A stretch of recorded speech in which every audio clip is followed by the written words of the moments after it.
Praise the Lord, our daily bread. Micah chapter 7 verse 3.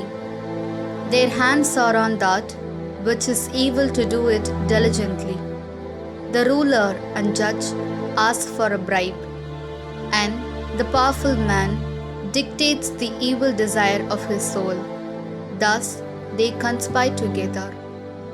O Almighty God, thank you for giving this wonderful verse. May your presence showers on us.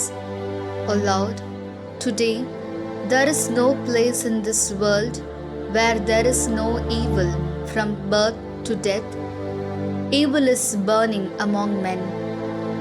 Without man wills, nothing happens. Humanity has no place. Learning has no value.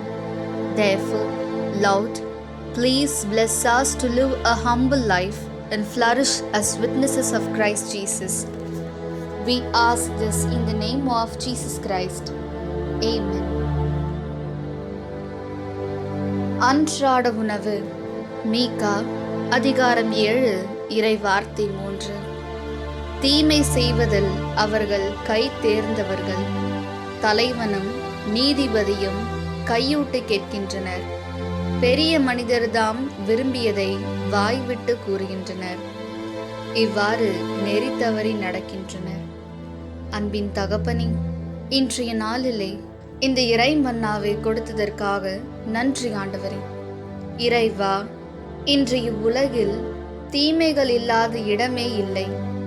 பிறப்பு முதல் இறப்பு வரை மனிதர்களிடையே தீமை பற்றி எரிந்து கொண்டிருக்கின்றது. கையூட்டு இல்லாமல் எந்த காரியமும் நடப்பதில்லை. மனித நேயத்திற்கு இடமில்லை. படிப்புக்கு மதிப்பு இல்லை. எனவே இறைவா, இப்பேற்பட்ட அருவருப்பான வாழ்க்கை வாழாமல் நாணயமான வாழ்வு வாழ்ந்து கிறிஸ்து இயேசுவின் சாட்சிகளாக இம்மண்ணில் மலர எங்களை ஆசிர்வதியும்.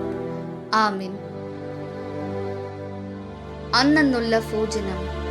மீகா 7 അധ്യായം 3 വാക്യം. തിന്മ പ്രവർത്തിക്കാൻ അവൻ ഉത്സാഹത്തോടെ കൈ നീട്ടുന്നു. രാജാവും ന്യായാധിപനും കൈക്കൂലി ആവശ്യപ്പെടുന്നു. ഉന്നതന്മാർ ദ്രോഗ്രഹങ്ങൾ വെളിപ്പെടുത്തുന്നു. അങ്ങനെ അവർ ഒരുമിച്ച് അത് നെയ്തെടുക്കുന്നു. ദൈവമേ, അനേക മനുഷ്യർ ഈ ലോകത്തിൽ ഒരുപാട് തെറ്റു കുറ്റങ്ങൾ ചെയ്തു വരുന്നു. രാജാക്കന്മാർ കൈക്കൂലി വാങ്ങിക്കുന്നു. തിന്മ കൂടി കൂടി വരുന്നു. മനുഷ്യ സ്നേഹത്തിനോ പഠിത്തതിനോ വിലയില്ലാണ്ടായി. നല്ലവരായി ഞങ്ങൾ എല്ലാവരും വിശുദ്ധിയിൽ എന്നും ജീവിക്കുവാൻ വേണ്ട കൃപ നൽകണമേ. ആമേൻ.